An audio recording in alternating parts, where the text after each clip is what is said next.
Hello again, everyone. Got another level 6 for today. This is Mount Rising. It is a track by Dave. I think Dave has the, most amount of like high level tracks in Rising. And when I played this track, I actually got two level 6s in a day. They're both from Caveman Dave, and both of them came out pretty close to the start of Rising. This is by far the craziest throttle track I have ever completed. Even though it's not back wheel only, it has probably the longest climbs I've ever dealt with. Like this second checkpoint. I don't know how I was able to slow climb this ending for so long, but that is just how it is, I guess. It took a lot of concentration to do this track, and I had actually timed out like I want to say several times on even the plus CPs when I first started playing this at the beginning of Rising. I was nowhere close enough to the consistency required. And it's, I think for the full version, it took me about 3 timeouts. And most of them, I think, happened on CP6. I think a pretty important tip on throttle control, since we're talking about this track, is use less throttle than you think. I'm pretty sure I've told a couple people this, and it's something that I like to live by. Because, like, when you use less throttle, you can work your way up to, like, those full speed starts. You know, instead of just losing grip instantly, you kind of get a feel for the bike and, how you need to land on your back wheel first, how much speed you should start, like how much of a burst of speed you need. But then that consistent climbing requires a lot less throttle than I think you would expect. And I hope that that will help some people. I know it's helped a couple in the past that have asked me, like, what's a good way to get into throttle control and how to be consistent at it is. I think that's honestly one of the tips out there for throttle control. Another aspect of it, work on slowly dropping down steep climbs so you can actually save faults and work on that consistency still and see if you can like redo a climb from, whatever really steep platform you're on.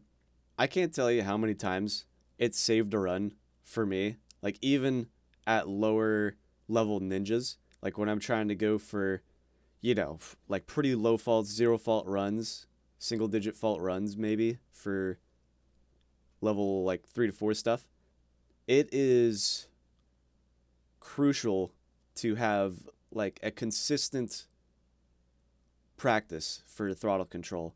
And that's definitely one of the best ways. Just like keep redoing the climb from wherever you are. See if you can hold, an angle that's like 80 degrees, not quite on 90 degrees with the Mantis. You could do that with the Helium, but not quite with the Mantis. It's close, but you can hold really steep angles in this game.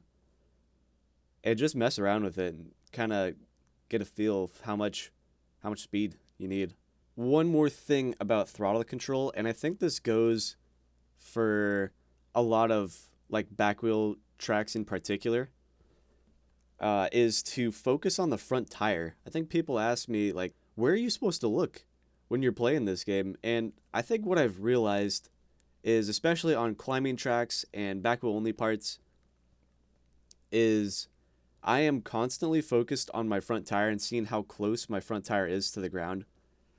Because I've had enough practice to realize, like, where my front tire needs to be in comparison to the wall. Like, especially on this checkpoint here, CP6, you have to go up this climb incredibly fast to hit this overhang.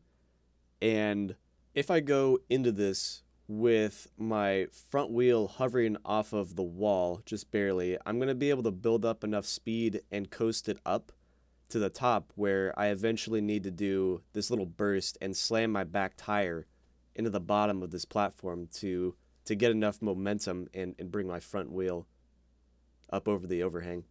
But I'm usually making sure that my front wheel is just barely hovering off of the ground, and it's a little tougher in this game because your wheel honestly feels like it snaps to the wall a lot easier than in the other Trials games. It's like suction cup. It is drawn to the wall. It can't stop. Another good thing to look at is if your tire is like glued to the wall, and if you start off the climb with really consistent speed, like usually you can go a really long ways. But that's all for the tips I got for throttle control. If you guys have any other tips for people, let me know in the comments below. And yeah, again, I hope this is helpful for people. I'm going to keep making these commentaries and, kind of make up for not having the Trials podcast anymore. I'll actually talk about that more in my next video. And since I've been receiving so many questions about what happened to the Trials podcast, I think I definitely want to explain it more. For now, guys, I hope you enjoyed. I'll be coming at you with another level 6 video very soon. Have a great rest of your day. Hope I see you guys in the stream sometime soon. And thanks for watching.